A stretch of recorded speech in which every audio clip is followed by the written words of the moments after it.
الشاهدين والشاكرين والحمد لله رب العالمين. اللهم صل على محمد وعلى آل محمد كما صليت على إبراهيم وعلى آل إبراهيم إنك حميد مجيد. اللهم بارك على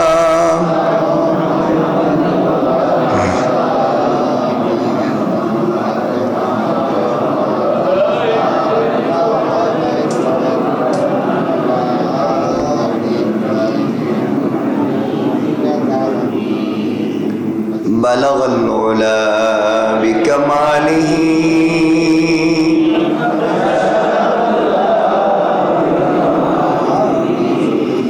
حسنت جميع خصاله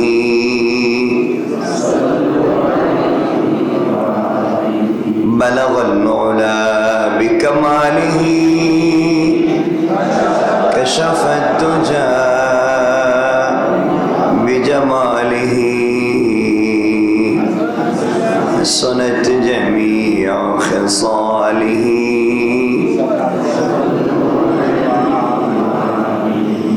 لا إله إلا الله لا إله إلا الله لا إله إلا الله.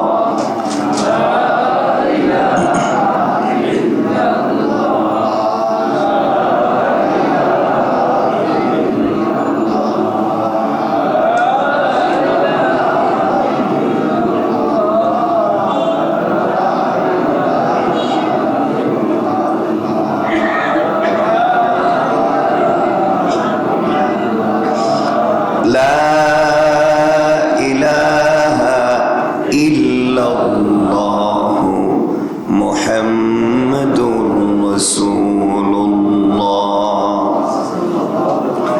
صلى الله عليه وسلم. الحمد لله আল্লাহ পাক রব্বুল ইজ্জত ওয়াল জালালের শাহী দরবারে লাখ কোটি শুকর ও সুজুদ যে আল্লাহ আমাদেরকে আজকের মুবারক জুমার সালাতে মসজিদে আসবার সুযোগ করে দিয়েছেন। শুকরগুজার হচ্ছি, সকলে পড়ছি আলহামদুলিল্লাহ। আমরা যে আয়াতে কারিমা পড়েছি, আল্লাহ পাক রব্বুল ইজ্জত ওয়াল জালাল বললেন ওয়া আকিমুস সালাতা ওয়া আতুজ যাকাহ। আল্লাহ বললেন নামাজ প্রতিষ্ঠা করো, নামাজ কায়েম করো, যাকাত প্রদান করো। এরপরে বলেছেন ওয়া আতিউর রাসূল লাআল্লাকুম তুরহামুন, এবং রাসূলের আনুগত্য করো যাতে তোমরা অনুগ্রহ প্রাপ্ত হও। তা আল্লাহ বুঝাতে চাইলেন এক নম্বরে নামাজ পড়তে হবে, নামাজ কায়েম করতে হবে। দুই নম্বরে বলেছেন ওয়া আতুজ যাকাহ, এবং যাকাত দিতে হবে। তিন নম্বরে বলেছেন তোমরা রাসূল পাক সাল্লাল্লাহু আলাইহি ওয়াসাল্লামের আনুগত্য করো যাতে তোমরা আমার পক্ষ থেকে অনুগ্রহ লাভ করতে পারো। এই আয়াতে আল্লাহ পাক রব্বুল ইজ্জত ওয়াল জালাল তার অনুগ্রহের কথা বলতে গিয়ে বলেছেন অনুসরণ করতে হবে রাসূলকে। অনুসরণ করতে হবে, সবাই বলেন রাসূলকে। রাসূল পাক সাল্লাল্লাহু আলাইহি ওয়াসাল্লামের অনুসরণ আমাদের সকল জীবনে, সকল জায়গায় বেঁচে থাকতে, সব জায়গায় আমরা ঘুমাতে যাওয়া, ঘুম থেকে উঠা, সমাজের কাজ করা, পরিবারের কাজ করা, লেনদেন করা, এক কথায় পৃথিবীর সকল কাজ আমরা শ্বাস নিতে এবং ফেলতে সকল জায়গায় আমরা আনুগত্য করব রাসূলের। কার? রাসূলের। মনে রাখবেন, তাকওয়া বুজুর্গি এটা পোশাকে নয়, এটা হচ্ছে দিলে, অন্তরের ব্যাপার। এজন্য আমাদেরকে আগে ভালো মানুষ হতে হবে, আল্লাহর আনুগত্য শিখতে হবে, রসুলের আনুগত্য শিখতে হবে। আল্লাহর হুকুম যখন যেখানে যেভাবে, সেভাবেই সেখানে পালন করতে হবে। আল্লাহ যখন যেখানে যেভাবে হুকুম করেছেন, সে হুকুম রসুলের তরিকায় পালন করাকেই রসুলের আনুগত্য বলে। কথা কি বুঝাইতে পারলাম? আল্লাহ বলেছেন তোমরা নামাজ কায়েম করো। নামাজ কায়েম করা, নামাজ প্রতিষ্ঠা করা, এর অর্থ হলো আমি নিজে নামাজ পড়বো, অন্যকে নামাজের কথা বলবো। নামাজের ভিতরে আমরা যা হক আদায় করব, নামাজের বাহিরে তাই হক আদায় করব। নামাজে এসে যে আল্লাহর কাছে আনুগত্য স্বীকার করব, নামাজের বাহিরে সকল কাজে সে আল্লাহর কাছে আনুগত্য স্বীকার করব। আমি কি বুঝাতে পারলাম? বলেন। তাইলে মসজিদে আমরা হুকুম পালন করি কার? আর তরিকা পালন করি কার? মসজিদ থেকে বের হয়ে আমরা হুকুম মানব কার? তরিকা মানব কার? যদি আমরা করি তাইলে উপকার কি? এই পৃষ্ঠার, এই সূরার শুরুর দিকে, মানে এই পৃষ্ঠার শুরুর দিকে আল্লাহ রব্বুল ইজ্জত ওয়াল জালাল সূরা নূরের 54 নম্বর আয়াতে আল্লাহ বলছেন, কুল আতিউল্লাহ ওয়া আতিউর রাসূল ফাইন তাওয়াল্লাউ ফাইন্নামা আলাইহি। আল্লাহ বলছেন আল্লাহর আনুগত্য করো এবং রাসূলের আনুগত্য করো, অতঃপর যদি তোমরা মুখ ফিরিয়ে নাও তবে তার উপর ন্যস্ত দায়িত্বের জন্য সে দায়ী এবং তোমাদের উপর ন্যস্ত দায়িত্বের জন্য তোমরা দায়ী। আল্লাহ বলেন আল্লাহর আনুগত্য করো, রসুলের আনুগত্য করো।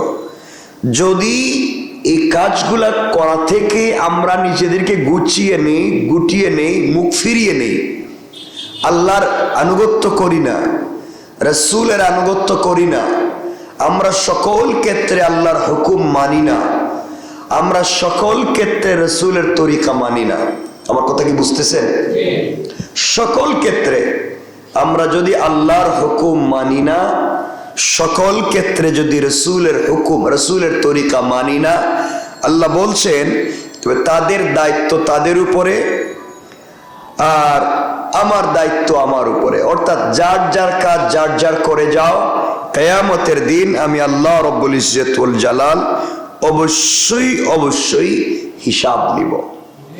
হিসাব নিবেন কে? আল্লাহ বলছেন যদি তোমরা আমার আনুগত্য করো, যদি তোমরা আমার অনুসরণ করো, যদি তোমরা আমার হুকুম পালন করো, যদি রাসূল সাল্লাল্লাহু আলাইহি ইসলামের তরিকা মানো, তাহলে তোমরা সৎ পথ পাবে। সুবহানাল্লাহ বললেন না? কি পথ পাবে? অর্থাৎ হিদায়াত পাবে। আল্লাহ বুঝাতে চাইলেন তোমরা যদি আমাকে মানো, আমার রসুলকে মানো, তাহলে সৎ পথ পাবে। এর অর্থ হলো হিদায়াত পাবে। কি পাবে? হিদায়াত পাবে। আর যদি রসুলের দায়িত্ব হচ্ছে কেবল স্পষ্ট রূপে পৌঁছে দেওয়া, আমাদের কাজ হচ্ছে শুধু বলে দেওয়া। আল্লাহ রব্বুল ইজ্জত ওয়াল জালাল বলেন ওয়ামা আলার রাসূল ইল্লাল বালাগুল মুবিন। আল্লাহ রব্বুল ইজ্জত ওয়াল জালাল বলছেন তার রসুলের দায়িত্ব হচ্ছে শুধুমাত্র বলে দেওয়া। শুধুমাত্র বলেন সবাই, শুধুমাত্র বলে দেওয়া। বলে দেওয়া হচ্ছে দায়িত্ব, স্পষ্ট করে বলে দিবেন। এটাই রসুল পাক সাল্লাল্লাহু আলাইহি ওয়াসাল্লামের দায়িত্ব। আমাদের কাজ হচ্ছে স্পষ্ট করে বলে দেওয়া, আপনার আমার কাজ হচ্ছে স্পষ্ট করে বলে দেওয়া। মানতে পারেন না মানতে পারেন, আমি আপনি মানতে পারি না মানতে পারি, আমরা আমাদের মতো করে চলতে পারি, কিন্তু আমরা একে অপরের কাজ হচ্ছে বলে দেওয়া। আমরা বলে দিলাম, কেউ মানতে পারে নাও মানতে পারে। রব বলেছেন মানলে সৎপথ প্রাপ্ত হবে আমার পক্ষ থেকে, আর না মানলে জাহান্নামে যেতে হবে। ঠিক আছে তো? তাহলে এখন বলেন, আমরা সকল ক্ষেত্রে হুকুম মানব কার? সবাই বলেন আল্লাহ। আমরা আমাদের পরিবারে যখন পরিবার চালাবো, সন্তানদেরকে চালাবো, তখন এই সন্তানদেরকে কোন পথে চালাবেন এর হুকুম আল্লাহ পাকের আছে। আপনি লেনদেন করবেন, ওখানে হুকুম আল্লাহ পাকের আছে। আপনি সামাজিক কাজ করবেন, এখানেও হুকুম আল্লাহ পাকের আছে। আল্লাহ বুঝাতে চাইলেন, বান্দা পৃথিবীর সকল কাজে, অর্থাৎ সৃষ্টির সকল কাজে, সকল জায়গায় আমার হুকুম আছে। পৃথিবীর সকল কাজে, সকল জায়গায় রসুলের তরিকা আছে। তোমরা যদি চলার পথে আল্লাহর হুকুম মানো, রসুলের তরিকা মানো, তাহলে আমার পক্ষ থেকে সৎপথ পাবে।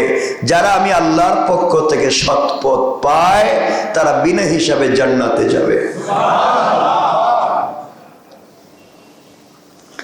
এরপরে আল্লাহ রাব্বুল ইজ্জত ওয়াল জালাল বলছেন, ওয়াদাল্লাহুল্লাযীনা আমানু মিনকুম ওয়া আমিলুস সালিহাত লায়াস্তাখলিফান্নাহুম ফিল আরদি কামাস্তাখলাফাল্লাযীনা মিন ক্বাবলিহিম ওয়ালায়ুমাক্কিনান্না লাহুম দীনাহুমুল্লাযী ইরতাদা লাহুম ওয়ালায়ুবাদদিলান্নাহুম মিন বা'দি খাউফিহিম আমনা ইয়া'বুদুনানি লা ইউশরিকুনা বি শাইআ ওয়ামান কাফারা বা'দা যালিকা ফাউলাইকা হুমুল ফাসিকুন।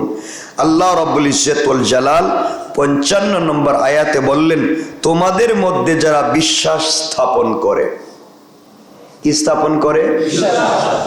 দেখবেন, তোমাদের মধ্যে যারা বিশ্বাস স্থাপন করে এবং সৎকর্ম করে, আল্লাহ তাদেরকে একটা শর্তে 3টা পুরস্কার দিবেন।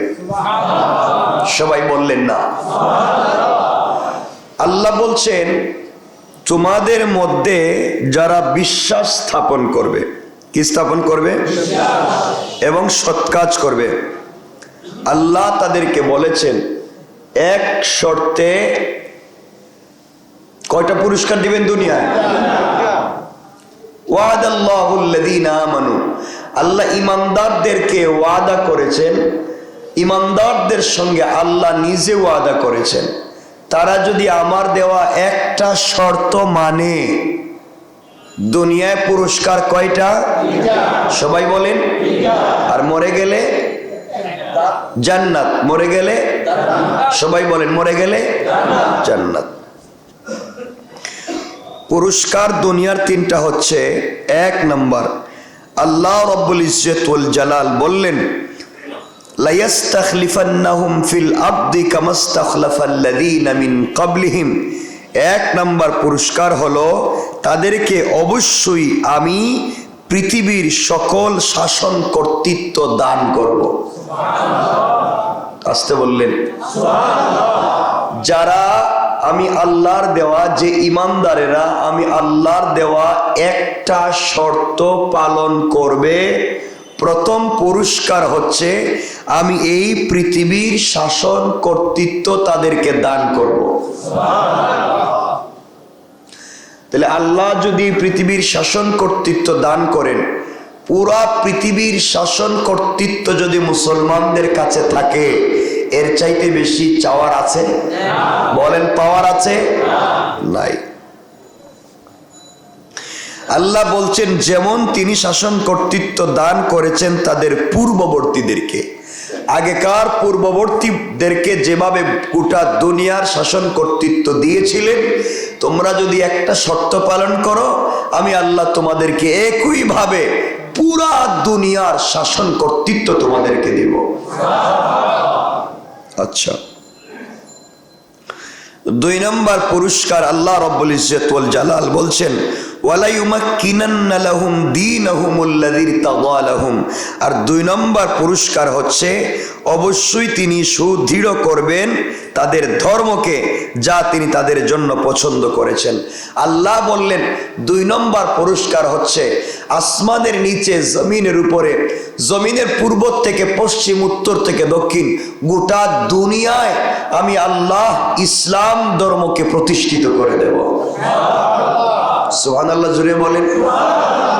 তাহলে আপনি পুরা দুনিয়ার শাসন কর্তৃত্ব পাচ্ছেন, পুরা দুনিয়ায় ইসলামী খিলাফা পাচ্ছেন, ইসলামী হুকুমত পাচ্ছেন। কয়টা পুরস্কার?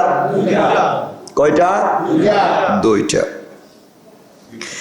3 নাম্বার পুরস্কার আল্লাহ রব্বুল ইজ্জত ওয়াল জালাল এর পরের শব্দে রব্বুল ইজ্জত ওয়াল জালাল বলতে লাগলেন, ওয়ালা ইউবাদদিলান্নাহুম মিন বাদি খাউফিহিম আমনা। আল্লাহ রব্বুল ইজ্জত ওয়াল জালাল বললেন তিনি তাদের জন্য পছন্দ করেছেন এবং তারা তাদের ভয়ভীতির পরিবর্তে অবশ্যই তাদেরকে শান্তি দান করবেন। আল্লাহ বলতে চাচ্ছেন 3 নাম্বার পুরস্কার হচ্ছে গোটা দুনিয়ার মুসলমানেরা ইহুদি খ্রিস্টানদেরকে ভয় পায়, তাদের অস্ত্রের কারণে, তাদের শক্তির কারণে, তাদের সম্পদের কারণে মুসলমানরা তাদেরকে ভয় পায়। আল্লাহ রব্বুল ইজ্জত ওয়াল জালাল বললেন আমি 3 নাম্বার পুরস্কার দেব, গোটা দুনিয়ার কাফেরদের অন্তরে মুসলমানদের ব্যাপারে ভয় ভীতি ঢুকাইয়া দেব। সুবহানাল্লাহ বলেন। কয়টা পুরস্কার? 1 নাম্বার গোটা দুনিয়ায় কর্তৃত্ব খিলাফত দান করবেন। দ্বিতীয় পুরস্কার পুরা দুনিয়ায় ইসলাম প্রতিষ্ঠা করবেন। তৃতীয় পুরস্কার পুরা দুনিয়ার কাফেরদেরকে মুসলমানদের কাছে দুর্বল করে দিবেন।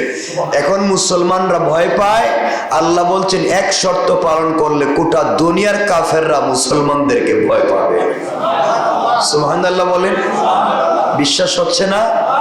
সূরা আন-নূর 18 নম্বর পারা আয়াত নম্বর 55। এই 3 পুরস্কার আল্লাহ রব্বুল ইজ্জত ওয়াল জালাল দান করবেন। শর্তটা কি? আল্লাহ বলছেন মিনকুম ওয়ামিলুস সালিহাত, তোমাদের মধ্যে যারা নেক আমল করবে আমি আল্লাহর হুকুমে রাসূলের তরিকায়। সুবহানাল্লাহ বললেন না? নেক আমল করবে কার হুকুমে? কার তরিকায়? আমার নিজের মন গড়া তরিকায় হবে না। আমার মন চাইলো আজকে ফজরের নামাজ, আচ্ছা একটা সেজদা বেশি দিলে গুনাহ হয় না সওয়াব হয়? সওয়াব হয়। একটা সেজদা বেশি দিলে তো সওয়াব, একবার সুবহানাল্লাহ বললেও তো সওয়াব। এই সওয়াবের নিয়তে আপনি যদি ফজরের নামাজে একটা রাকাত বাড়াইয়া দেন, নামাজ হবে না। ওই যে রাকাত বাড়ালেন সওয়াবের নিয়তে, এখানে হুকুম নাই কার? আল্লাহ। তরিকা নাই কার? আপনি ঠিকই 2টা সেজদা যেভাবে দিয়েছেন এভাবে আরো একটা সেজদা দিয়েছেন, এভাবেই হুকুম পালন করছেন, এভাবেই আপনি তরিকা অনুসরণ করেছেন, এভাবেই যেভাবে প্রথম সেজদা দিলেন এভাবে দ্বিতীয় সেজদা, তৃতীয় সেজদা দিলেন, সূরা কেরাত পড়লেন, দোয়া দুরুদও পড়লেন, সব ঠিক মতো পড়লেন, সওয়াব তো হলোই না, বরং নামাজই ভেঙে গেল। এর কারণ হুকুম নাই কার? আল্লাহর। আপনি শুনছেন কোন হুজুর ওয়াজ করছে যে পাগড়ি পরে যদি নামাজ পড়া যায় তো 10 গুণ সওয়াব হবে। পাগড়ি যদি মাথায় দিয়ে নামাজ পড়া যায় সওয়াব হবে 10 গুণ। এই কথা চিন্তা করে আপনি মসজিদে আসলেন, নামাজের সময় হয়ে গিয়েছে, দেখলেন আপনার মাথায় পাগড়ি নাই। এখন যদি আপনি লুঙ্গি খুলে পাগড়ি পরেন, আপনি লুঙ্গি খুলে ফেললেন যে আমার তো পাগড়ি ছাড়া নামাজই হবে, 10 গুণ সওয়াবের দরকার। এখন আপনি মাথায় পাগড়ি পরে ফেললেন, বলেন তো সওয়াব হবে? কি হবে? নামাজ হবে? আরে অজুই থাকবে না, শয়তানের দুলাভাই, অজু থাকবে নি। কথা বলেন না কেন? কারণ সতরই নাই, অজুও নাই। তাইলে মনে রাখবেন যেই কাজে আল্লাহর হুকুম নাই, যেই কাজে রাসূলের তরিকা নাই, এটা দেখতে যত সুন্দরই হোক না কেন এটার মধ্যে কোনো সওয়াব নাই। কথা বলেন না কেন? মনে থাকবে তো? তাহলে আল্লাহ কয়টা শর্তে 3টা পুরস্কার দিবেন? কথা বলেন, শর্ত কয়টা? সবাই বলেন কয়টা? পুরস্কার কয়টা? পুরস্কার 3টা আর শর্ত একটা। এক শর্ত হলো আল্লাহর হুকুমে রাসূলের তরিকায় নেক আমল। আল্লাহর হুকুমে রাসূলের তরিকায় নেক আমল। এখন এই নেক আমলটা আমরা কেমনে করব? তিনটা পুরস্কার পেতে হলে আল্লাহ বলছেন এটা আমি আগেকার মানুষের দিয়েছিলাম, তোমাদেরকে এভাবে দিব। আগেকার মানুষের নেক আমল কম ছিল না বেশি ছিল? বেশি ছিল। আমরা কথা বলবো, এরপরের শব্দে আল্লাহ রব্বুল ইজ্জত ওয়াল জালাল বলতে লাগলেন, ইয়াবুদুনানি লা ইউশরিকুনা বি শাইআ। আল্লাহ রব্বুল ইজ্জত ওয়াল জালাল এরপরে বললেন, আর আমার ইবাদত করবে, আমার সাথে কাউকে শরীক করবে না। ইয়াবুদুনানি, ইবাদত করব কার? ব্যবসা করতে ইবাদত করব কার? দুনিয়ার সকল কাজ করতে ইবাদত করব কার? আল্লাহ বলছেন ইয়াবুদুনানি, তোমরা ইবাদত করো আমি আল্লাহর। এরপরে বলছেন লা ইউশরিকুনা বি শাইআ, অবশ্যই তোমরা আমার সাথে কাউকে শরীক করবে না, আল্লাহর সাথে কাউকে অংশীদার করবে না। আল্লাহ রব্বুল ইজ্জত ওয়াল জালাল শেষ শব্দে বললেন, ওয়ামান কাফারা বাদা যালিকা ফাউলাইকা হুমুল ফাসিকুন। এরপরেও যারা আমার অকৃতজ্ঞ হবে, এত কিছু বলবার পরেও যারা আমার কথা মানবে না, আল্লাহ বলছেন তারা যত বুজুর্গই হোক তারা অকৃতজ্ঞ। আমি ফাসিক বললাম না, সহজ বাংলায় বললাম অকৃতজ্ঞ। কি কথা বলেন না কেন? আপনি একজনের উপকার করলেন, সে মনে রাখলো না। আপনি একজনের ভালাই করলেন, সে কৃতজ্ঞতা স্বীকার করলো না, সে কি? সে কি? অকৃতজ্ঞ। আল্লাহ আপনাকে এত কিছু দান করলেন, আল্লাহ আপনাকে বেঁচে থাকবার অক্সিজেন দিলেন, আল্লাহ আপনাকে হায়াতে জিন্দেগি দিলেন, আল্লাহ আপনাকে দেখবার জন্য চোখ দিলেন, আল্লাহ আপনাকে চলবার জন্য পা দিলেন, আল্লাহ আপনাকে পঞ্চ ইন্দ্রিয় দিলেন, দিমাগ দিলেন, ব্রেন দিলেন। সব কিছু দেওয়ার পরে আপনি আল্লাহর হুকুম পালন করলেন না, আল্লাহ বলছেন সে অকৃতজ্ঞ। ঠিক কিনা বলেন? আপনাদেরকে আবারও বলছি, শুধুমাত্র কেবলমাত্র নামাজ পড়েই জান্নাতে যাওয়া যাবে না যতক্ষণ পর্যন্ত কৃতজ্ঞ না হব। কথা বলেন না কেন? শুধুমাত্র নামাজ পড়েই জান্নাতে যাওয়া যাবে না, শুধুমাত্র কালিমা পড়লে বুঝলেই জান্নাতে যাওয়া যাবে না। যারা ইসলামিক ফ্যাকাল্টিতে পড়ে, ইউনিভার্সিটিতে যান, ইসলামিক স্টাডিজের অনেক ছাত্র আছে যারা হিন্দু নাই। ইউনিভার্সিটিতে অনেক ভিন্ন ধর্মের ছেলেরা ইউনিভার্সিটিতে ইসলামিক ফ্যাকাল্টিতে পড়ে, এর অর্থ তারা কালিমা জানে না? কথা বলছেন না কেন? কালিমা বুঝে না? কালিমা পড়ে না? পড়ে, কিন্তু মুসলমান মুসলমান কারণ তার কালিমা জানায়, কালিমা পড়ায়, কালিমা বুঝায়, আল্লাহর হুকুম নাই, রাসূলের তরিকা নাই। আমি কি সহজে বুঝাতে পারলাম? তারাও কালিমা জানে, কালিমা বুঝে, কালিমা পড়ে, কিন্তু জানা বুঝার মধ্যে হুকুম নাই কার? তরিকা নাই কার? এজন্য তারা পড়ার পরে মুসলমান না। অনেকেই আমরা নামাজ পড়ি, নামাজ তো পড়ি, নামাজ আমাদেরকে জান্নাতে নিয়ে যাওয়ার কথা ছিল, কিন্তু কিয়ামতের দিন রব বলবেন ফাওয়াইলুল লিল মুসাল্লিন, ও মুসল্লি, এই যে তোমার 10 বস্তা নামাজ আছে, ওগুলা গাট্টি বান্ধিয়া এখান থেকে লয়ে যাও, নামাজ সহভাগ। কারণ নামাজ পড়বো, হুকুম মানবো আল্লাহর, তরিকা মানবো রাসূলের, কিন্তু নামাজেও যদি আল্লাহর হুকুম না থাকে, এই নামাজ আপনাকে আমাকে জান্নাতে নিতে পারবে না। নবীজি সাল্লাল্লাহু আলাইহি সাল্লামের পিছনে নামাজ পড়তো,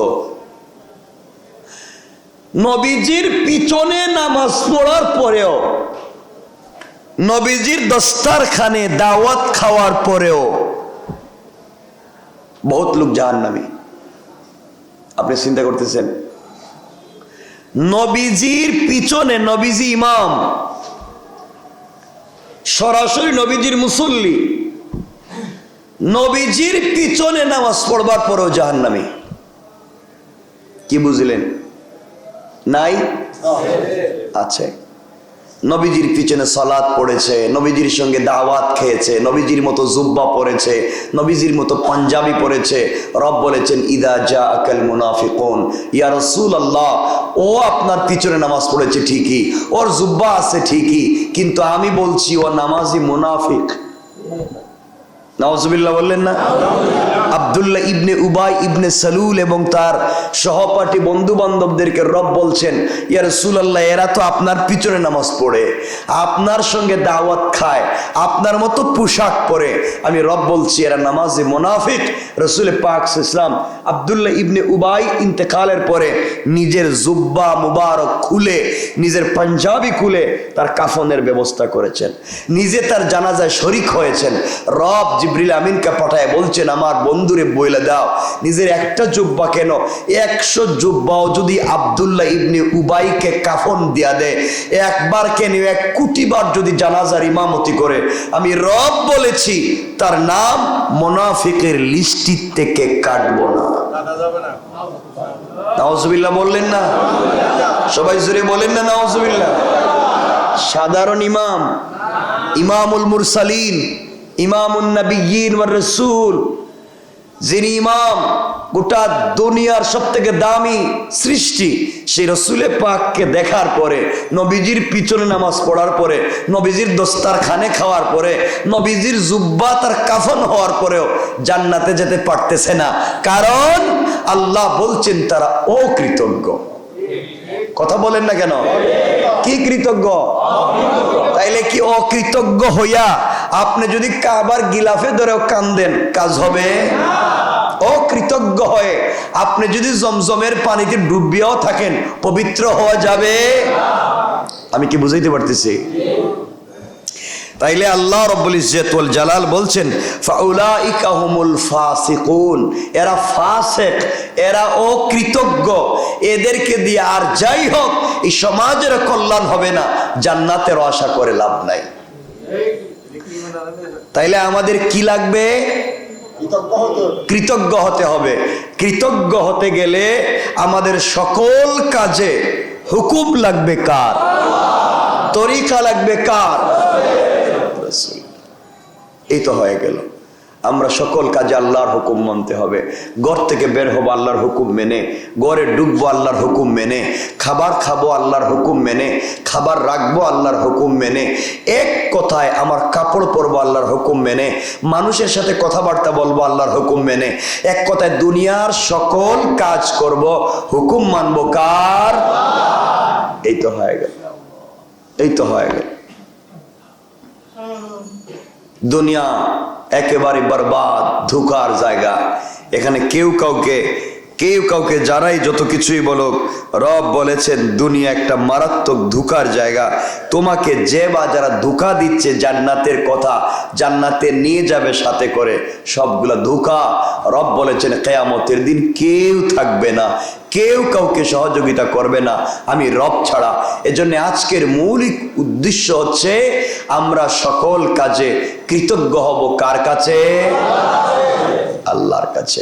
আল্লাহ আমাকে যে অবস্থায় রেখেছেন, যে অবস্থায় বর্তমানে আল্লাহ আমাকে রেখেছেন, এই অবস্থায় শুকরিয়া। আলহামদুলিল্লাহ বললেন না? আমার হাত দুটো আছে, আমার পা আছে, আমি জবান দিয়ে কথা বলতে পারতেছি। এই মুহূর্তে আপনি বার্ন ইউনিটে যান, বঙ্গবন্ধু মেডিকেলে যান, আপনি গিয়ে দেখবেন এখানে কত লোক আছে শুধুমাত্র তার একটা পা ফিরিয়ে পাওয়ার জন্য সম্পত্তি। পৃথিবীর দামি দামি হসপিটালে গিয়ে দেখবেন একটা লোক তার চোখ ফিরিয়ে পাওয়ার জন্য কিডনি বিক্রি করে দিচ্ছে। কথা বলেন না কেন? আপনি যান এই মুহূর্তে হসপিটালে, গিয়ে দেখবেন আপনাদের আমাদের চাইতে বহুত ভালো ভালো ছেলেরা হসপিটালে দৌড়াদৌড়ি করতেছে, পাগলের মতো চিৎকার করতেছে। হয়তো তার মা অসুস্থ, বাবা অসুস্থ, এক ব্যাগ রক্ত লাগবে, কাউরে খুঁজে পাচ্ছে না। আছে না নাই? আলহামদুলিল্লাহ বলেন না? সবাই জোরে একবার আওয়াজ করে বলেন না আলহামদুলিল্লাহ। আল্লাহ আমাদেরকে ভালো রেখেছেন, ইয়া আল্লাহ। আল্লাহ আমাদেরকে সুস্থ রেখে এখনো মসজিদে বসিয়ে রেখেছেন, আলহামদুলিল্লাহ। এর চাইতে আর বড় পাওয়ার নাই। রাসূল বলেছেন শাবাবাকা ক্বাবলা হারামিক, ও জওয়ান, ও জওয়ান, তোমাদেরকে বলছি ভাই, শাবাবাকা ক্বাবলা হারামিক, নওজওয়ানি শেষ হয়ে যাওয়ার আগে কাজে লাগাও, নওজওয়ানিকে কাজে লাগাও, যৌবন শেষ হয়ে যাওয়ার আগে কাজে লাগাও। এই যে মুরব্বী যারা বসে আছেন, এই মুরব্বীরা যদি আজকে 70 বছর পর্যন্ত আজ থেকে তাহাজ্জুদের সেজদা দিয়ে যে সওয়াব পাবে, একটা জওয়ান একটা সেজদা তাহাজ্জুদের দিলে তার চাইতে বেশি সওয়াব পাবে। কারণ জওয়ান সে চাইলে আজকে গুনার কাজ করতে পারবে, চাইলে হারাম কাজে যেতে পারবে, চাইলে বন্ধু বান্ধবদের সঙ্গে সারা রাত আড্ডায় কাটাইয়া দিতে পারবে। কিন্তু নজওয়ান যখন না করে, আল্লাহর কদমে সেজদায় পড়ে যায়, রব বলেছেন আমি আমার বান্দার প্রত্যেকটা কদমের সওয়াবকে 70 গুণ বাড়াইয়া দেই। জওয়ানের আবারও বলছি, শোনো ভাই, আমি তো তোমাদের মতোই জওয়ান। আমি তোমাদেরকে কি বলতেছি, এভাবেই তো সারা বছরই কথা বলি। কথাটা শোনো ভাই, আমরা যদি আজকে ইবাদত করতে পারি, বৃদ্ধ বয়সে যাওয়ার পরে যদি ইবাদত নাও করতে পারি, দেখবেন 40 বছর সরকারকে সার্ভিস দিয়েছে, সরকারি জব করেছে, সরকারি চাকরি করেছে, প্রাইমারি স্কুলে পড়িয়েছেন, বা যে কোনো একটা জায়গায় সরকারকে আপনি সরকারি জব করেছেন, এখন আপনি অবসর নিয়েছেন, সরকার জানে আপনি অবসরে চলে যাচ্ছেন, আগের মতো আর জোয়ানি নাই, চাইলে আগের মতো আর কাজ করতে পারবেন না। এই জন্য সরকার আপনাকে কি দিচ্ছে? ভাতা দিচ্ছে না? দেয় না? পেনশন দেয় না? কথা বলছেন না কেন?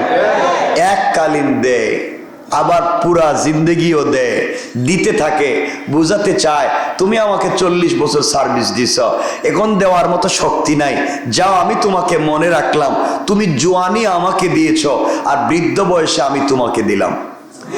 রব বুঝাতে চাইলেন, বান্দা তুমি জোয়ান বয়সে যদি আমার ইবাদত করো আর বৃদ্ধ বয়সে যাওয়ার পরে ইবাদত না করতে পারো, আমি দেখতেছি জোয়ান বয়সে তুমি তাহাজ্জুদের সালাতে লম্বা রুকু করেছো, লম্বা সেজদা দিয়েছো, বৃদ্ধ হয়ে গিয়েছো, এখন আর উঠতে পারো না, প্রস্রাব তোমার পড়ে যায়, দাঁড়াতে পারো না, বডি কাঁপে, আর নামাজ পড়তে পারো না, মনে বড় আফসোস হচ্ছে। ও জোয়ান, আমিও বলে দিলাম, তোকে পেনশন দিলাম, যা এখন নজওয়ান বয়সের ইবাদত কে বৃদ্ধ বয়সে আমি আল্লাহ চালু রেখে দিলাম। চালু রব তো তা চায়, রব চায় যেন জোয়ানিকে কাজে লাগাও। আবার বলছি, শাবাবাকা ক্বাবলা হারামিক। ও জোয়ান, আবার বলছি, আমি আজ থেকে 50 বছর আগে পরে, আজকে যাদের বয়স 20 বছর 30 বছর, আজ থেকে 50 বছর পরে আপনিও দেখবেন আর হাঁটতে পারতেছেন না, আপনিও দেখবেন চুকে দেখতেছেন না, আপনিও দেখবেন মসজিদে আগের মতো আসতে পারতেছেন না, আপনিও দেখবেন ঠিক মতো কাপড় পরতে পারতেছেন না, আপনিও দেখবেন চুকে আর কোরআন শরীফের হরফ দেখতেছেন না। এই দিন আসার আগে আগে এখনই সঞ্চয় করো, এখনই জমা করো। ওই দিন রব বলেছেন, যখন পারবে না, আমি আমার জিম্মাদারিতে তোমার আমলের সবগুলা খাতা নজওয়ান বয়সের ইবাদত দিয়ে কমপ্লিট করে দেব। সুবহানাল্লাহ। পারবো তো ইনশাআল্লাহ। জোয়ান, আবার বলছি, শাবাবাকা ক্বাবলা হারামিক। তোমার দাড়ি পেকে যাওয়ার আগে ভালো হয়ে যাও, দাড়ি পাকবার আগে ভালো হয়ে যাও। জোয়ান, তুমি এখনো দাঁড়িয়ে নামাজ পড়তেছ, আলহামদুলিল্লাহ, শুকরিয়া, আলহামদুলিল্লাহ।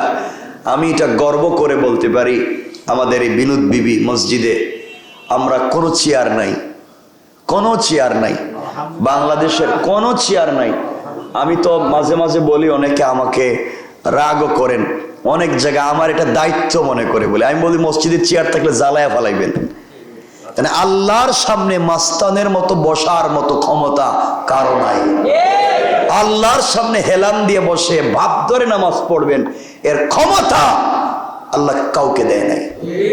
আমাদের মসজিদ আছে কয়েকটা টুলে বসে ভাব ধরা যায় না, টুলে ধরে যদি একটু ভাব ধরতে চান তাহলে পুড়ে যাবে, ঠিক না? টুলে বসে হেলান দিতে পারবেন না, টুলে বসে উল্টা পাল্টা করলে টুল শুদ্ধ পড়ে যাবে।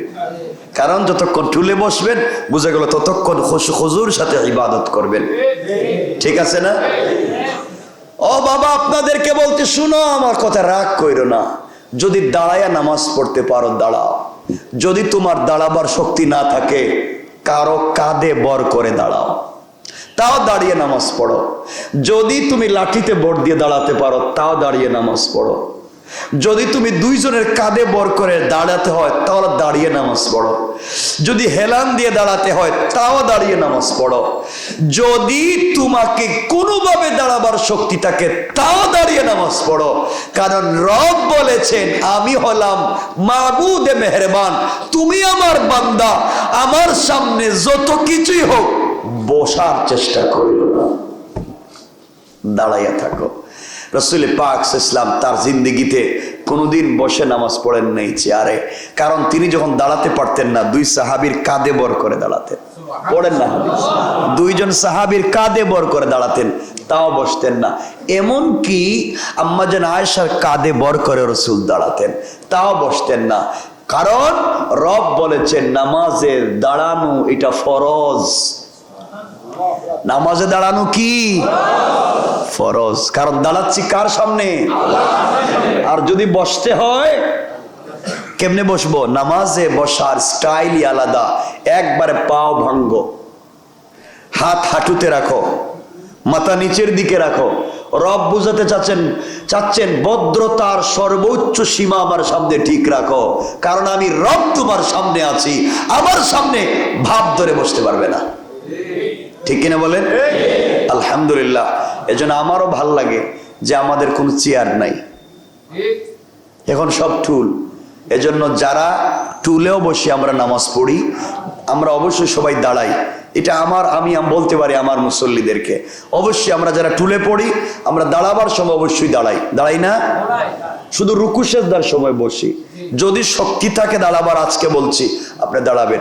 যদি এভাবে হাত দিয়ে দাঁড়াতে হয় তাও দাঁড়াবেন, যদি হেলান দিয়ে দাঁড়াতে হয় তাও দাঁড়াবেন, লাঠিতে বোর্ড দিয়ে দাঁড়াতে হয় তাও দাঁড়াবেন।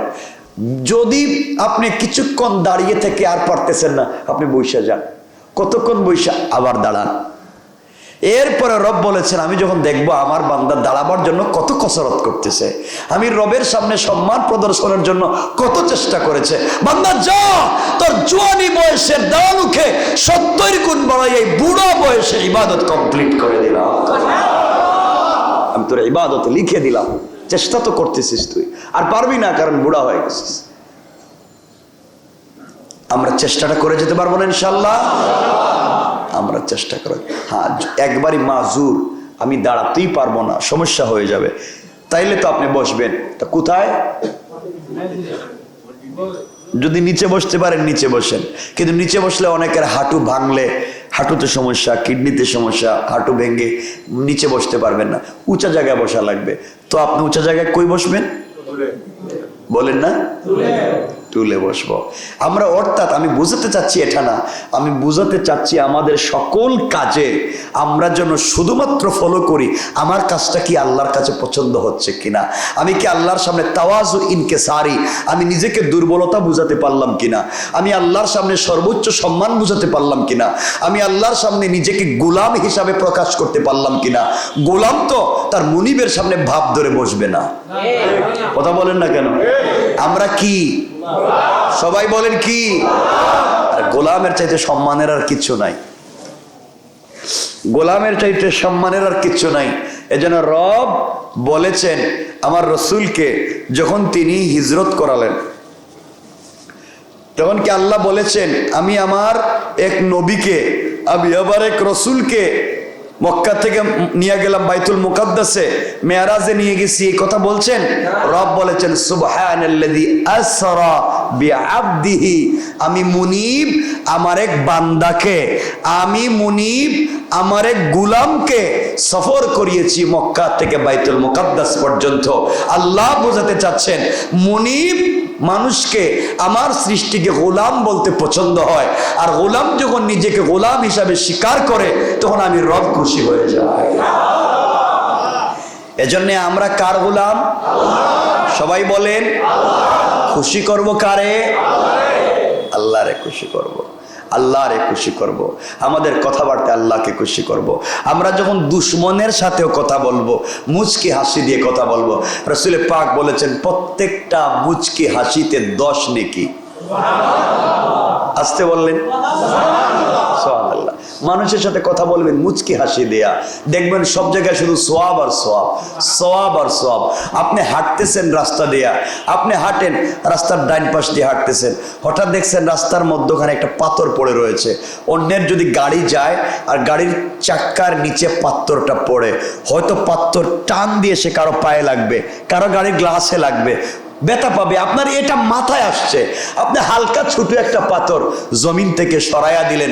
রাসূলে পাক বলেছেন একটা জিন্দা মানুষকে গাড়ির চাকার নিচ থেকে বাঁচাইয়া দিলে যেই সওয়াব হয়, রাস্তার থেকে ছোট পাথরটা সরাইয়া দিলে সওয়াব পেয়ে যায়। আপনি কি পারেন না? কত সুন্দর ইসলাম, ইসলামটা এত সুন্দর, আপনি এটা করতে পারলেন না। নবীজি বলেছেন আপনার কাছে কিছুই নাই, মনে রাখবেন একজনের কাছে আছে 500 কোটি টাকা, সে 200 কোটি টাকা আল্লাহর রাস্তায় দান করেছে, তাও বহুত কিছু করে আল্লাহর রাস্তায় দান করেছে। আর আপনার আছে 5 টাকা, আপনি দিয়ে দিয়েছেন 1 টাকা। রব বলেন তার 500 কোটির 200 দিয়া যে সওয়াব, তোমার 1 টাকা দিয়েই সওয়াব। আসেই তো 5 টাকার নাই। এজন্যে রব বুঝাতে চাচ্ছেন তোমার যা আছে তার সর্বোচ্চটুকুন তুমি দেও, যা আছে তোমার সবটুকুন ভালোবাসা আমাকে দেও, আমি বুঝবো। এজন্যে আমরা সকল কাজে, সকল সময়, প্রত্যেকটা কাজে মুখে যখন খাবার উঠাবো, পেট ভরে খাওয়ার জন্য খাইয়েন না। আমি আমার দিল থেকে বলছি, আমিও আমার মনে পড়ে না বুঝ হওয়ার পরে, আমিও আমার পেট ভরে খাওয়ার জন্য খাই। যারা আমাকে কাছে থেকে চিনে, খুব কাছে থেকে আমাকে চিনে, তারা জানে খাবারের ইচ্ছা থাকবার পরেও খাই না।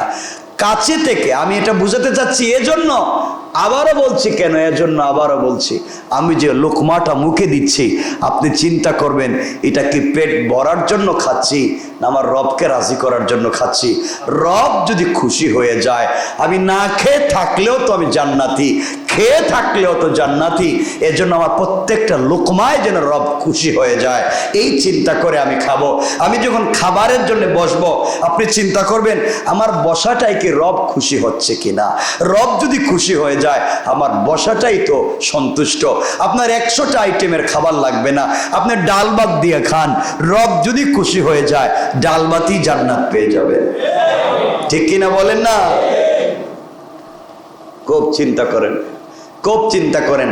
আপনি মসজিদে আসছেন, আপনার দামি কোনো পোশাক নাই, আপনি টেনশন করার কিছু নাই। রব বলছেন এই পোশাক আশাক দিয়ে আমার কিছু আসে যায় না, আমি দেখতে চাইব। রব তো এবার বুঝাতে চাইলেন এই দুনিয়ার জমিনে তো বহুত বড় বড় সাহাবী যার পোশাকই ছিল না, স্বামী স্ত্রী মিলে পোশাক ছিল একটা, কিন্তু এরপরে আল্লাহ তাদেরকে দুনিয়ায় জান্নাতের সার্টিফিকেট দিয়েছেন। আল্লাহু আকবার বললেন না? ঘরে খাবার নাই, ঘরে খাবার নাই, পরবার মতো পোশাক নাই। আবারও বলছি ঘরে খাবার নাই, পরবার মতো পোশাক নাই, মাথা গুজবার মতো একটা জায়গা নাই, এরপরেও তারা জান্নাতের সার্টিফিকেট দুনিয়া থেকে নিয়েছেন। আজকে পরনে কাপড়ের অভাব নাই, খাওয়ার জিনিসের অভাব নাই, থাকবার মতো বাড়ির অভাব নাই, যে জিনিসের অভাব দিলের ভিতরে আল্লাহর ভালোবাসা নাই। যান দেখেন একজন রিক্সাওয়ালা সারাদিন রিক্সা চালাইয়া, দেখবেন সিটের মধ্যে হেলান দিয়া এই যে কিটা পেঁয়াজ আর কাঁচামরিচ নিয়ে পানিতে ভাত দিয়া, মানে এমন খাচ্ছে, মানে মোটামুটি তার বডিতে 30 বছরের ভিতরে আর জ্বর সর্দি হয় নাই। আছে না? সিটি ঘুমায় গেছে গা। এই যে কি এর সিটে, রিক্সার সিটে কোন টেনশন নাই, তার কোনো টেনশন নাই। ঘুম ভাঙলেই আবার টান দেয় রিক্সায়, যে কোনো জায়গায় ঘুমিয়ে পড়েছে। আর তোমার কয়েকশো কোটি টাকা আছে, তোমার দামি ম্যাট্রেস আছে 1 কোটি টাকার, বিছানার পালংটা 2 কোটি টাকার, ঘুমিয়েছ বিছানায়, ওষুধও খাইছো আরো 20টা, এরপরে ঘুম আসে না। কথা বলেন না কেন? ও টাকাওয়ালা, আপনাদেরকে বলছি 1000 কোটি টাকার মালিক এই দেশে বহুত আছে, যার রক্তকে পানি করে সম্পত্তি জমা করেছে, এই সম্পত্তির অফিসে কোটি টাকার অফিসে কোটি টাকার চেয়ারে বসে অফিসের ম্যানেজার, তার কর্মচারী, কোটি টাকার গাড়ি দৌড়ায় তার কর্মচারী, কোটি টাকার ফ্ল্যাটে থাকে তার কর্মচারী, এয়ার কুলার এয়ার কন্ডিশনে থাকে তার কর্মচারী, আর যিনি মালিক তিনি প্রত্যেক মাসে মাসে ব্লাড চেঞ্জ করে আর সপ্তাহে 1 কাপ ভাত খায়। আছে না নাই? দুনিয়াটা গেল কই? কই টাকায় তো আপনারা সুখ দিতেছে না। কোথায়? দুনিয়াকে চিনো। রব বলেছেন বান্দা, ও বান্দা তুমি আমার দিকে ফিরে আসো, তুমি আমার দিকে ফিরে আসো, আমি রব তোমাকে আমার কুদরতের কুলে উঠায় আনিব। কুদরতের এজন্য সকল কাজে আমরা সকল কাজে যত কাজ করি সকল কাজে আমরা হুকুম মানবার চেষ্টা করব কার?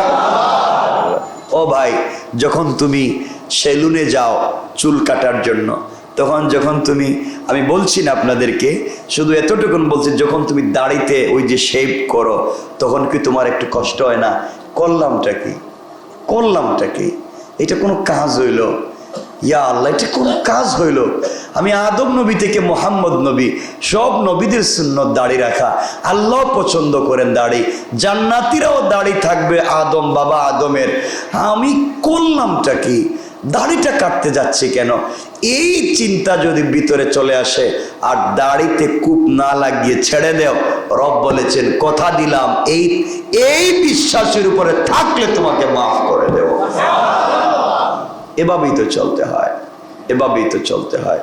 এজন্য বুঝো, ও ভাই, পকেটে টাকা ঢুকানোর আগে দেখবা এটা হারাম না হালাল, টাকাটা পাইছো কই, কোত্থেকে আসছে, এই চিন্তা আমরা করতে পারবো না ইনশাল্লাহ? সবসময় পারবো না ইনশাল্লাহ? যে যে কাজই করেন না কেন, যে যেখানে যে কাজেই থাকেন না কেন, সকল সময় আমরা চেষ্টা করব আমার সকল কাজে আল্লাহকে সন্তুষ্ট করা যাচ্ছে কিনা, রব আমার সকল কাজে খুশি হচ্ছেন কিনা। কারণ দেখবেন, ও ভাই, এমন একটা কাপড় যে বানায় সে বিক্রি করে দেয়, যে বানায় সে বিক্রি করে দেয়, যে কিনে নিয়ে আসে সে পরে না, আর যে পরে সে নিজেও জানে না। সেটা হচ্ছে কাফনের কাপড়। যে বানায় সে বিক্রি করে দেয়, যে কিনে নিয়ে আসে সে কিন্তু এটা পরে না, আর যারে পরানো হয় সে জানেই না। ঠিক না? এই কাপড় সবার জন্য তৈরি হচ্ছে, এই কাপড় সবার জন্য তৈরি হচ্ছে। আল্লাহর ওয়াস্তে গুনাহ যতই ছোট হোক আমরা করব না। আমাকে বলেন না, আমাকে বলেন না, গুনাহ যত ছোটই হোক আমরা করব না। আজকে থেকে আমরা মিথ্যা কথা বলা বাদ দিয়ে দেই, একবারে বাদ, ইনশাল্লাহ। দেখবেন সব ঠিক হয়ে গেছে। নবীজির কাছে কেউ এসে বলছে, ইয়া রাসূলুল্লাহ, আমি কি আমল করলে জান্নাতে যাব? রসুল দেখলেন ওর সব ঠিক আছে, নামাজ রোজা তাহাজ্জুদ সব ঠিক আছে, কথাবার্তা হয়তো মাঝে মাঝে ঠিক নাই। নবীজি বললেন, তুমি মিথ্যা কথা বলবা না, বলে দিছে। কেউ আসছে তার সব ঠিক আছে, হয়তো মা বাবার খিদমত করে না, নবীজি বলেন খিদমতে চলে যাও। অর্থাৎ রসুল যেটা অপূরণ দেখতেন সেটা বলতেন।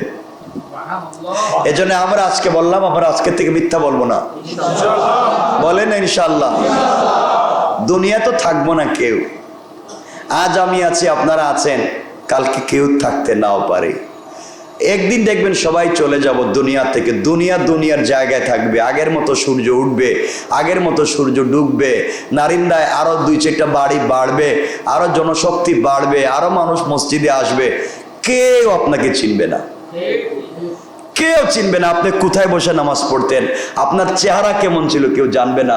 এর অর্থ দাঁড়ালো সব দুনিয়া ঠিক মতো চলবে, কিন্তু থাকবেন না শুধু আপনি। এজন্যে আমরা আজকের থেকে ইনশাআল্লাহ সকল কাজে হুকুম মানবো কার? বলেন আল্লাহর। সবাই বলেন আল্লাহর। কার হুকুম মানবো? আল্লাহ। আমরা একটা পোশাক পরতেছি, পোশাকের সময় হুকুম মানবো আল্লাহর। আমার এই কথাগুলো গড়েও পৌঁছাইয়া দিবেন। রব বলেছেন তোমরা নিজেরা ভালো মানুষ হয়ে যাও। আমরা আজকের থেকে ভালো মানুষ হয়ে যাই। আবারও বলছি ভালো মানুষ হয়ে যাই, আবারও বলছি আমরা ভালো মানুষ হয়ে যাই। রব বলেছেন যারা ভালো মানুষ হয় তাদের প্রতিদিনকার জন্য 2 জন ফেরেশতা দিয়া আমি ভালো মানুষগুলাকে সিকিউরিটির ব্যবস্থা করে দেই। আপনি যদি ভালো মানুষ হন, পিপিলিকা আপনার জন্য দোয়া করবে, পশু পাখি আপনার জন্য দোয়া করবে, পুরা সৃষ্টি আপনার জন্য দোয়া করবে। এজন্য কে কি বলল, কে কি করলো, আপনাকে কে কষ্ট দিল, আমরা এগুলাতে দেখতে চাইব না। আমরা বুঝবো যে আমাদের সকল কাজে আমরা রবকে খুশি করতে পারলাম কিনা। ইনশাল্লাহ বলেন না? আজকের থেকে আমরা খুশি করব কারে? বলেন না কারে? আমাদের হাত দিয়েছেন কে? চোখ দিয়েছেন কে? ব্রেইন দিয়েছেন কে? হাত পা দিয়েছেন কে? সব যদি আল্লাহ দিয়েছেন, আমরা কৃতজ্ঞ হব কার কাছে? আল্লাহর কাছে। জীবনে আর কিছুই লাগবে না, জীবনে আর কিছুই লাগবে না। এই যে মসজিদে অনেক জোয়ান ভাইয়েরা আসো, তো তরুণেরা আসো, অনেকে দাঁড়িয়ে, অনেকের অজু ঠিক নাই, পেন ঠিক নাই, পায়জামা ঠিক নাই, হয়তো নামাজ নতুন মসজিদে আসতেছে, বেচারা আগে কলেজ ইউনিভার্সিটিতে পড়তেছে বা কোথাও কাজ করতেছে, নতুন মসজিদে নামাজে আসতেছে, অনেকে টিটকারি হয়তো করেন। দেখুন লম্বা লম্বা সেজদা দেয়, প্যান্ট ঠিক নাই, অজু ঠিক নাই, লুঙ্গি ঠিক নাই, কি লম্বা লম্বা, এগুলো বলবেন না, কাউকে কষ্ট দিবেন না, তাকে আসতে দিবেন, বুকের সঙ্গে জড়াইয়া ধরবেন, তাকে দিন বুঝাইয়া দিবেন, তাকে কাছাকাছি রাখবেন। একদিন দেখবেন আপনার আমার চাইতে সে ভালো মানুষ হয়ে গিয়েছে। এজন্য আমরা কাউকে দূরে সরিয়ে দিব? বলেন, দূরে সরিয়ে দেব? নবীজি কাউকে দেখলে জড়াইয়া ধরতেন, নবীজি কাউকে দেখলেই জড়াইয়া ধরতেন, তাকে কাছে বসাতেন, কথা বলতেন। নবীজির ব্যবহার দেখে কাফেরেরা মুসলমান হয়ে যেত। আর আমাদের ব্যবহার দেখে মানুষ শুধু রাগ করে, শুধু রাগ করে। অনেক মুসলমান, আমি তো দেখি অনেক বড় বড় আমরা মুসলমান, আমরা পাক্কা নামাজি, আমরা অনেক মুসলমানের দোকানে খরচ করে না, হিন্দুদের দোকানে যেত। আমি কেন বলতেছি কথাটা, তো আমি একদিন জিজ্ঞাসলাম যে আপনি এত বড় বুজুর্গ, তাহাজ্জুদ পড়েন, আপনি দেখি ওই দোকানে খরচ করেন, মুসলমানের আশেপাশে দোকান আছে, হুজুর এ ওজনে কম দেয়, কিন্তু ওর দোকানে গেলে কম দেয় না। তাহলে আমি বুঝতে চাচ্ছি, একজন বিধর্মী সে যদি ওজনই ঠিক রাখে, কিন্তু আপনি মুসলিম, আমি মুসলিম, আমাদের সমস্যা কোন জায়গায় ছিল? কেন এগুলো আমরা করি? এজন্য আল্লাহর ওয়াস্তে বলছি, আল্লাহর ওয়াস্তে আবারও বলছি, যে যে কাজই করেন না কেন, মরা কিন্তু লাগবেই, কবরে যাওয়া কিন্তু লাগবেই, আল্লাহর সামনে কিন্তু হিসাব দেওয়া লাগবে। ফামাইয়ামাল মিসকালা যাররাতিন খায়রান ইয়ারা, সরিষার দানা পরিমাণ ভালো কাজ করলেও হিসাব দিতে হবে। ওয়ামাইয়ামাল মিসকালা যাররাতিন শাররান ইয়ারা, সরিষার দানা পরিমাণ খারাপ কাজ করলে তারও হিসাব দেওয়া লাগবে না? লাগবে না? আখিরাতের জিন্দেগি কোনোদিন শেষ হবে না, দুনিয়ার জিন্দেগি শেষ হয়ে যাবে। কিন্তু মনে রাখবেন বাবা, এই যেই জীবন শেষ হয় না, এই অনন্তকালের জন্য আমরা জাহান্নামে যেতে চাই না। এই জন্য আল্লাহ রাব্বুল ইজ্জত ওয়াল জালাল বলেছেন, বান্দারে এই দুনিয়ার জমিনে গোটা পৃথিবী, আসমান জমিন, আরশ কুরসি লৌহ কলমকে, গোটা দুনিয়ার জমিনকে তোমরা যদি একটা বক্স বানায় নাও, তোমরা যদি গোটা দুনিয়ার জমিনকে বড় করে একটা বক্স বানায় নাও, পুরা পৃথিবী সৃষ্টি মিলে একটা মাত্র বক্স, এই বক্সের ভিতরে যদি আসমান জমিন কয়েক হাজার বৎসরে আসমান জমিনে ক্ষেত করে এর মধ্যে যদি ধান রাখো, ওখান থেকে একটা পাখি তার ঠোঁট দিয়ে একটা একটা করে ধান নিয়ে যায়, কয়েক হাজার বৎসর, কয়েক লক্ষ বছর নিতে নিতে একদিন দেখবে এই বক্সের সবগুলা ধান শেষ হয়ে গিয়েছে। কিন্তু বান্দারে আখিরাতের জিন্দেগি তো লম্বা, এরপরেও আখিরাতের জিন্দেগি শেষ হবে না। এই জিন্দেগিতে কেউ তোমাকে সহযোগিতা করবে না, তোমার সন্তান তোমাকে সহযোগিতা করবে না, তোমার মা বাপ তোমাকে সহযোগিতা করবে না। দুনিয়ার জমিন থেকে বিদায় নেওয়ার পরে কাউকে তুমি ঠিক মতো পাবা না। সুতরাং দুনিয়ার জমিনে নেক আমল যদি করে যেতে পারো, আল্লাহর হুকুম যদি পালন করে যেতে পারো, রাসূলের তরিকা যদি ফলো করে যেতে পারো। কাউকে আমি এক গ্লাস পানি পান করিয়েছিলাম, কাউকে আমি একটা খেজুর দিয়েছিলাম, কাউকে একটা টাকা দিয়েছিলাম, আল্লাহ পাক রব্বুল ইজ্জত ওয়াল জালাল এই কাজে হয়তো সন্তুষ্ট হয়ে আমাদের সবাইকে মাফ করে দিতে পারেন, কোন ঠিক না? আপনারা তো সকলেই জানেন, আমিও বলেছি, 1 মিনিটে বলে দেই। আপনারা জানেন কত মহিলা হারাম কাজ করবার পরেও কুকুরকে পানি পান করিয়ে তারাও যদি জান্নাতে যেতে পারে, আমরা কেন ভালো কাজ এত বেশি করবার পরেও জান্নাতে যেতে পারি না? এর অর্থ হলো আমাদের ভিতরে আল্লাহর ভয় নাই। আল্লাহর ভয় নাই, আমাদের কোনো কাজে আল্লাহর ভয় নাই। দুনিয়ার জমিনে আমরা বহুত কাজ করে যাই, আল্লাহকে ভয় করি না, হারাম কাজ দেদারসে করি, এরপরে মসজিদে চলে আসি।